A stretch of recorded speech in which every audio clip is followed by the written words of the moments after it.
अमीर का बच्चा योग्य हो जाएगा क्योंकि उसे सुविधाएं मिलेंगी, सुविधाएं मिलने से योग्य हुआ, योग्य होगा तो अच्छा काम कर लेगा, इस वजह से उसकी इनकम ज्यादा होगी, इनकम ज्यादा होगी तो फिर से अमीर हो जाएगा। और इसलिए अमीर घरों में अमीरी का दुष्चक्र बना रहेगा।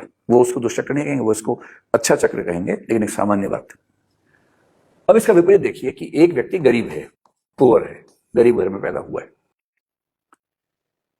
फिर बाद में उसका एक बेटा हुआ ए नाम का। क्योंकि ए गरीब है इसलिए उसको अच्छी शिक्षा नहीं मिलेगी, अच्छी शिक्षा नहीं मिलेगी, बचपन से उसको काम करना पड़ेगा, किसी चाय की दुकान पे उसको छोटू बन के चाय बेचनी पड़ेगी, पढ़ने का तो मौका मिलेगा ही नहीं। और इस वजह से ये बच्चा बहुत एबल नहीं हो पाएगा, ये आप कह सकते हैं कि अनेबल किस्म का बच्चा, अयोग्य किस्म का बच्चा होकर रह जाएगा।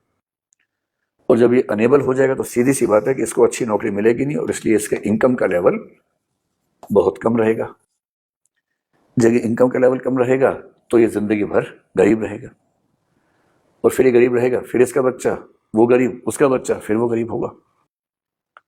एक आध बच्चा संयोग से इस दुष्चक्र को तोड़ देगा, अखबारों में बड़ा बड़ा छपेगा उसके बारे में, और लोग ये भरोसा कर लेंगे कि गरीबी से हर व्यक्ति लड़ सकता है, जबकि ये बात सही नहीं है। गरीबी से लाखों में, हजारों में एक आध व्यक्ति लड़ पाता है, कुछ ही व्यक्ति लड़ पाते हैं।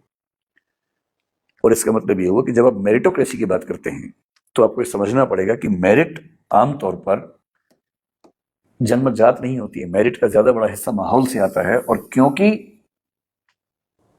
समुदाय में, समाज में बराबरी नहीं है, इसलिए जो लोग बेहतर स्थिति में हैं उनकी हर पीढ़ी में योग्यता और अमीरी पैदा होती रहेगी।